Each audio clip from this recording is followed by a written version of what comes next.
चलिए बाबू, पिछले 7 class 8 class में ऑर्गेनिक केमिस्ट्री का आईयूपीएससी हम आपको पढ़ा रहे थे, जिसमें बेसिक 3 क्लास लिए थे। उसके बाद आईयूपीएससी शुरू किए थे। उसके बाद सभी चीजें धीरे धीरे आगे बढ़ती चली गई और आज हमारा आईयूपीएससी का आखिरी क्लास है। सुनिए बाबू, देखो बाबू,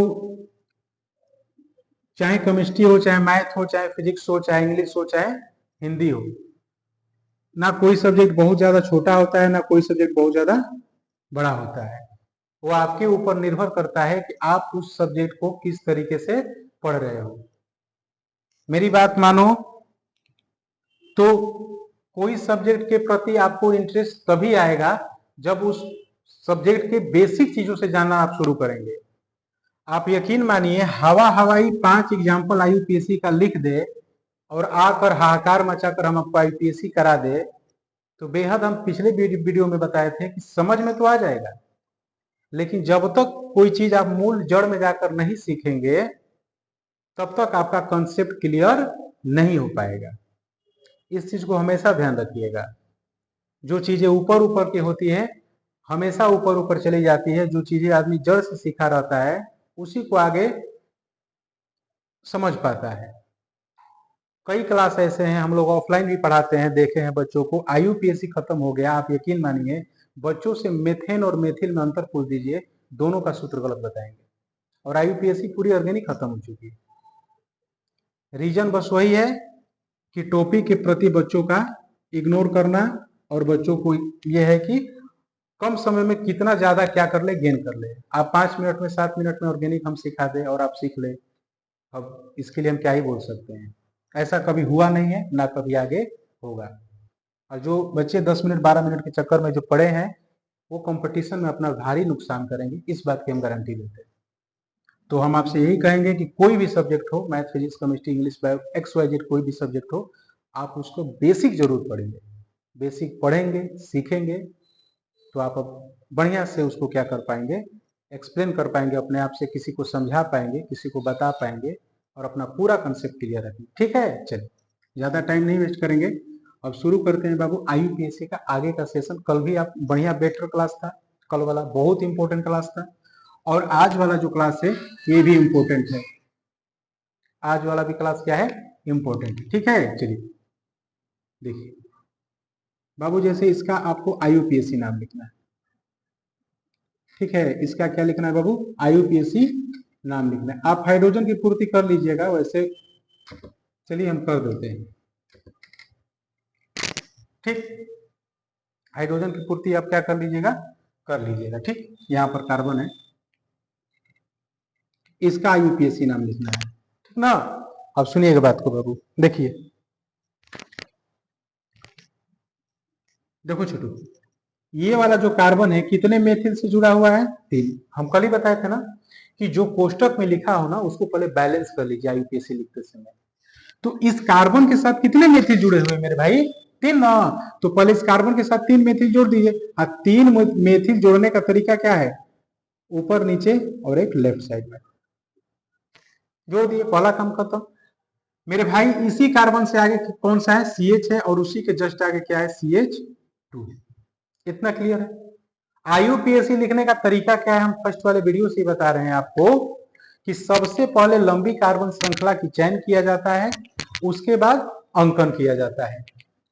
मेरे दोस्त यहां ध्यान से देखोगे तो ये वाली कार्बन की श्रृंखला जैसे तुम लोगे तो बच्चों के माइंड में आएगा कि सर ये वाली कार्बन की श्रृंखला क्यों नहीं है। तो भाई ये वाली कार्बन की श्रृंखला हम इसलिए लिए ना क्योंकि इसमें क्या आ रहा है, डबल बॉन्ड आ रहा है। अब बेसिक क्लास में हम बताए हैं कि कैसे कौन सी श्रृंखला लिया जाता है, कौन सी श्रृंखला छोड़ा जाता है। ठीक है, कार्बन की काउंटिंग कहां से करेंगे, तो सबको पता है कि भाई डबल बॉन्ड आया तो डबल बॉन्ड की तरफ से कर दीजिए। ये कार्बन की क्या हो गई, काउंटिंग। 3 नंबर पे क्या जुड़ा हुआ है, मेथिल जुड़ा हुआ है, और 3 नंबर पे ही क्या जुड़ा हुआ है, नीचे भी मेथिल जुड़ा हुआ है। मेरे भाई पहला वाला भी मेथिल 3 नंबर पर, दूसरा वाला भी मेथिल 3 नंबर पर, तो हम कैसे करेंगे, 3,3। अंक और शब्द के बीच में क्या लगाते हैं, डैश लगाते हैं। तो 3,3 डाई मेथिल, 3,3 डाई मेथिल। और सुनिए, मेथ एथ प्रोप ब्यूट, तो ब्यूटेन नहीं लिखेंगे, यहाँ ब्यूटीन लिखेंगे। क्यों, क्योंकि कौन सा बॉन्ड आया है, डबल बॉन्ड आया है, तो यहाँ क्या लिखेंगे, ब्यूटीन लिख देंगे। क्या लिख देंगे? 1 ब्यूटीन लिख, या कई जगह आप या इसको देखेंगे तो ऐसे लिखा रहेगा ब्यूट 1 इन, ये भी सही है, दोनों सही है। समझ में आ रहा है? तो ये इसका कंप्लीट क्या हो गया? IUPAC नाम। ठीक, अच्छे से आप समझ लीजिए इसको। अब जैसे मान लीजिए ये वाला क्वेश्चन आपको कोई दे दे, ये वाला क्वेश्चन, ठीक है बाबू, समझिएगा, सेम है, कोई दिक्कत नहीं। आप जो भी कोष्टक में है ना, पहले उसको बैलेंस करिए। CH3 लिखिए, single bond, triple bond C, इस कार्बन से कितने मेथिल जुड़े हुए हैं? तो सर 3 मेथिल जुड़े हुए हैं, तो 3 मेथिल जोड़ दीजिए, 1 मेथिल, 2 मेथिल और एक 3 मेथिल। अरे मेरे भाई, इस कार्बन से कितने मेथिल जुड़े हुए हैं? 3 ना, इस तीनों मेथिल को आप जोड़ दीजिए, बैलेंस कर दीजिए।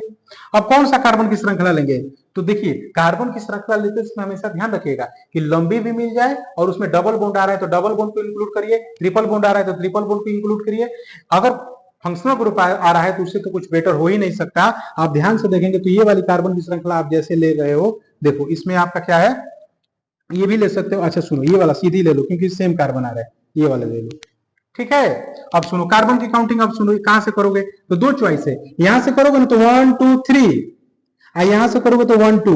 यहाँ ट्रिपल बॉन्ड को मिनिमम अंक मिल रहा है ना, राइट, जब भाई मेरे लेफ्ट साइड से चल रहे हो तो ट्रिपल बॉन्ड को 2 नंबर मिल रहा है, और जब राइट साइड से चल रहे हो तो 1 2 3 नंबर मिल रहा है। तो हम मिनिमम अंक देते हैं, तो 1 2 3 4 और 1 5, ये इसका नंबरिंग क्या हो गया? सही हो गया। समझ में आ रहा है? अब सुनिए, 4 नंबर पे ऊपर भी मेथिल जुड़ा, 4 नंबर पर नीचे भी मेथिल जुड़ा, तो 2 बार 4 लिखेंगे, 4 कामा 4, 4 कामा 4, और आगे क्या लिखेंगे? डाई। आगे क्या लिखेंगे? डाई। आगे क्या लिखेंगे? डाई। अगर यहां नहीं समझ में आ रहा तो आगे देख लीजिए, देखिए 4 कामा 4, डाई मेथिल, डाई क्या लिखेंगे मेरे भाई? मेथिल। 4 कामा 4 डाई मेथिल, ठीक है। अब सुनिए, मेथ एक प्रोप ब्यूट पेंट, कितने कार्बन है? 5, 5 कार्बन के लिए क्या लिखेंगे मेरे दोस्त? पेंट। क्या लिखेंगे? पेंट। और ये ट्रिपल बॉन्ड 2 नंबर पे भी है, 3 नंबर पे है, तो क्या लिखेंगे? 2 लिखेंगे ना, 3 तो बड़ा है, तो क्या लिखेंगे? 2 आइन। 2 क्या लिखेंगे? आइन, क्योंकि ट्रिपल बॉन्ड के लिए क्या लिखा जाता है? आइन लिखा जाता है। क्या लिखा जाता है? आइन लिखा जाता है। समझ में आ गया? तो ये क्या हो गया? 4 कामा 4 डाई मेथिल पेंट 2 आइन, ये इसका कंप्लीट का हो गया IUPAC, ठीक है। चलिए इतना नोट कर लीजिए आप।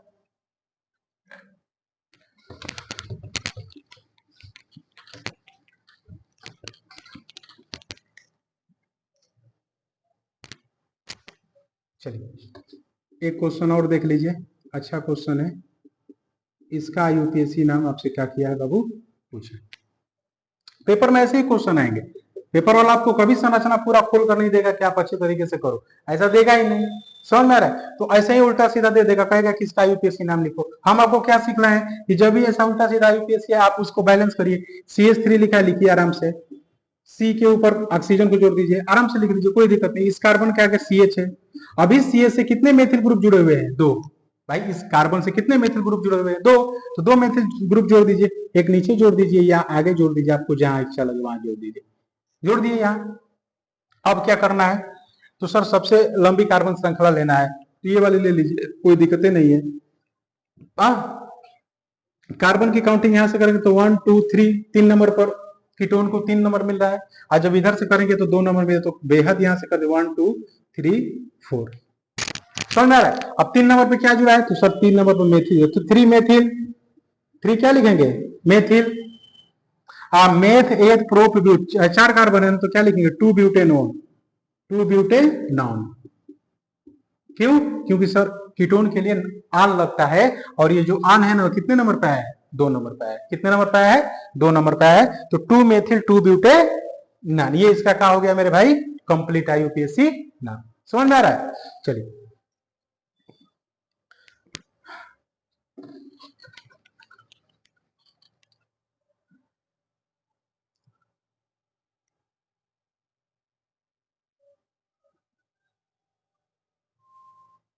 एक क्वेश्चन और लिखिए,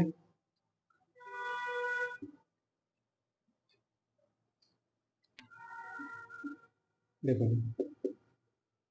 इस तरीके के भी आपको स्ट्रक्चर देखने को मिलेंगे पेपर में, तो इससे भी आपको घबराना नहीं है कि पेपर वाला आपसे क्या पूछ रहा है। कुछ नहीं पूछ रहा है, आपको सिंपल जो आपका काम है ना वही आपको करना है, ठीक है। अब ये वाला आ गया भयानक सा IUPAC नाम, क्या होगा? क्या नहीं होगा।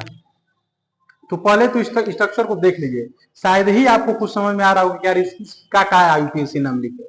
लेकिन याद रखिएगा कि हर स्ट्रक्चर अपने आप से कुछ कहता है, आपसे कुछ कहता है कि मेरे को पूर्ण रूप से पहले बनाइए। मेरे भाई हमेशा ध्यान रखिएगा, जब भी कार्बन के ऊपर ऑक्सीजन आ जाए ना, जब भी कार्बन के ऊपर का आ जाए ऑक्सीजन आ जाए, तो हमेशा उसको बैलेंस कीजिएगा। तो यहाँ भी कार्बन के, यहाँ तो कार्बन के नीचे OH आया है, यहाँ कार्बन के नीचे OH है, तो OH को छोड़िए, जिस कार्बन के ऊपर OH आ गया समझिए कि सबसे पहले उसको बैलेंस करिए, ना तो बात बिगड़ेगा। इसका एक्चुअल संरचना बता, हालांकि पेपर में आया ऐसे ही है, लेकिन एक्चुअल संरचना हम आपको बता रहे। देखो बाबू, यहाँ कार्बन है ना, इस कार्बन के साथ ऑक्सीजन है और इस कार्बन के साथ ऑक्सीजन है, और यहाँ क्या है, हाइड्रोजन है। आपको कुछ याद आ रहा है? कार्बन के साथ 2 ऑक्सीजन और 1 हाइड्रोजन मिलकर क्या बनाता है? कार्बोक्सिलिक एसिड बनाता है। क्या बनाता है? कार्बोक्सिलिक एसिड बनाता है। तो इसका एक्चुअल स्ट्रक्चर आप देखने जाएंगे, ये एक्चुअल में ऐसा है।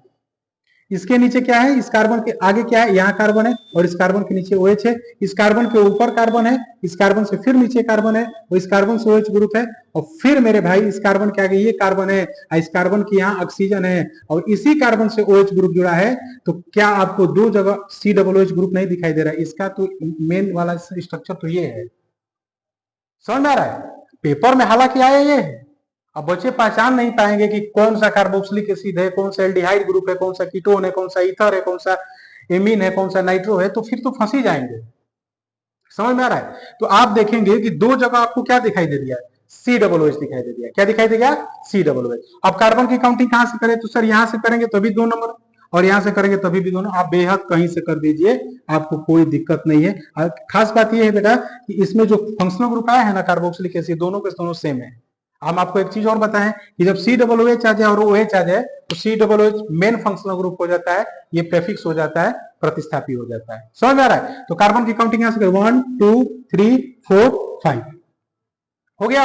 अब सुनो मेरे भाई, 2 नंबर और 4 नंबर, 2 नंबर और 4 नंबर का रिलेशन क्या है? तो सर 2 नंबर पर OH आया, 4 नंबर पर भी OH आया, तो 2,4 डाई और OH के लिए जब प्रतिस्थापी प्रेफिक्स बन जाता है तो क्या लिखते हैं? हाइड्रोक्सी। क्या लिखते हैं मेरे भाई? हाइड्रोक्सी। क्या लिखते हैं? हाइड्रोक्सी।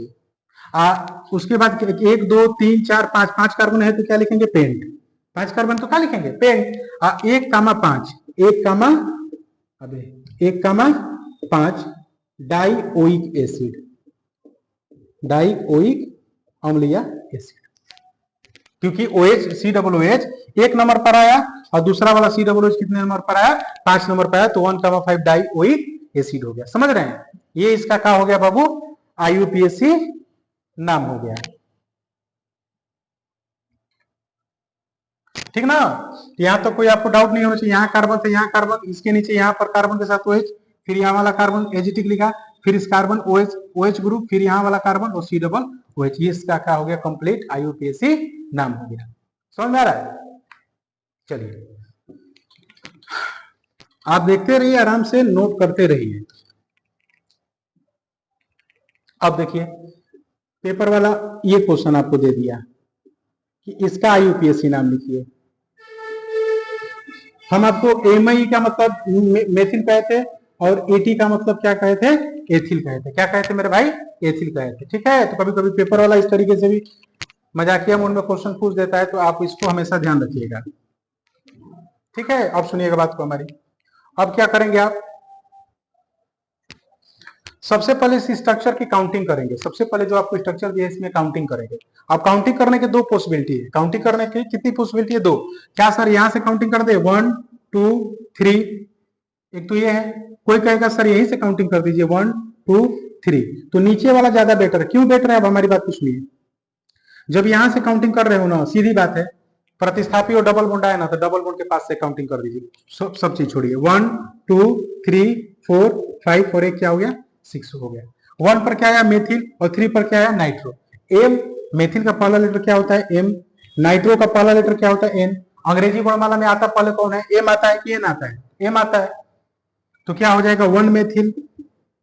क्या हो जाएगा? 1 मेथिल। और 3 नंबर पे क्या आया है? नाइट्रो। 3 nitro, 3 nitro. साइक्लो। बंद श्रृंखला के लिए कल बताए थे ना आपको, क्या लिखते हैं बाबू? साइक्लो। कार्बन कितने हैं? 6 कार्बन है। हेक्सेन नहीं लिखेंगे, डबल बॉन्ड आया तो क्या लिखेंगे? हेक्सीन। वन हेक्सिन के आगे वन वन लगाने की जरूरत नहीं है, क्योंकि डबल बॉन्ड वन ही नंबर पे है, ठीक है। अगर 2 नंबर पे आया रहता तो 2 हेक्सिन लिख देते। यहाँ सिंपल है 1 मेथिल 3 नाइट्रोसाइक्लोहेक्सिन। समझ में आया? चलिए इतना नोट कर लीजिए आप। चलिए, क्वेश्चन कोई हार्ड नहीं होता है, बस समझने का फेर होता है। अब देखिए ये वाला क्वेश्चन को देखिए ध्यान से, आपको लगेगा क्या बोला ये वाला क्या क्वेश्चन पूछ दिया, समझ आ रहा है? अब इस क्वेश्चन को कहेगा कि इसका क्या लिखे, आईयूपीएससी नाम लिखिए। अब ध्यान से देखेंगे ये कुछ है कुछ नहीं है। ये कार्बन, कार्बन के साथ कौन जुड़ा है, ऑक्सीजन, और ये हाइड्रोजन, और ये CH, दोनों के दोनों कौन से ग्रुप है, एल्डिहाइड ग्रुप है। दोनों के दोनों कौन से ग्रुप है, एल्डिहाइड ग्रुप है। और जब दोनों के दोनों एल्डिहाइड ग्रुप है तो आप क्या करेंगे भाई, दोनों के दोनों एल्डिहाइड ग्रुप है तो आप क्या करेंगे, कुछ नहीं करेंगे। कार्बन की काउंटिंग यहां से कर दीजिए 1,2, और 2 कार्बन पर क्या लिखते हैं, एथेन लिखते हैं। क्या लिखते हैं, एथेन लिखते हैं। आइए एल्डिहाइड ग्रुप कितनी बार आया है, 2 बार आया, तो 2 के लिए क्या लिखेंगे, डाई, और क्या लिख देंगे, ऑल। क्या लिख देंगे, ऑल लिख देंगे। क्या लिख देंगे, ऑल लिख देंगे। Ethane diol, ethane diol, ethane diol. या इसका नाम एक और भी हो सकता है, एथेन 1,2 डाई ऑल, क्योंकि ये जो एल्डिहाइड ग्रुप है 1 नंबर पर आया है, और कौन सा आया है, 2 नंबर पर आया है। 1 नंबर पर भी आया है, और कौन सा आया है, 2 नंबर पर आया है, ठीक है। तो एथेन 1,2 डाई ऑल, ये इसका क्या हो गया, आईयूपीएससी नाम, ठीक है। चलिए ठीक है, चलो नोट करते हैं बाबू। अब कुछ आपको होमवर्क दे रहे हैं, आप इसका आंसर जो है कमेंट बॉक्स में हमको दे दीजिएगा, ठीक ना।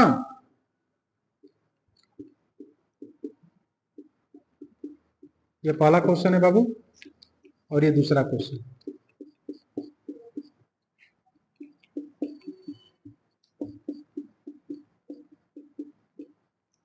ये दोनों आपके लिए क्या है बाबू, होमवर्क। होमवर्क जरूर कीजिए, ताकि आपका ये पता लगे कि आपका कंसेप्ट कहां तक क्लियर है, कहां तक क्लियर नहीं, ठीक है। और आईपीएससी आज खत्म हो रहा है, 1-2 दिन में नया हम क्या लेकर आने वाले हैं आपको, न्यू शेड्यूल के माध्यम से उसको हम जानकारी दे देंगे, ठीक ना। और बाकी आप आईयूपीएससी को बेटर कर लीजिए, ताकि ऑर्गेनिक में जब मैकेनिज्म कराएंगे तो कम से कम उसमें आपको दिक्कत नहीं है। प्लीज उसको आईयूपीएससी को आप पढ़ ही लीजिएगा, ठीक है। चलिए आज के लिए इतना काफी है, मिलते हैं आगे नेक्स्ट वीडियो में, तब तक के लिए थैंक यू।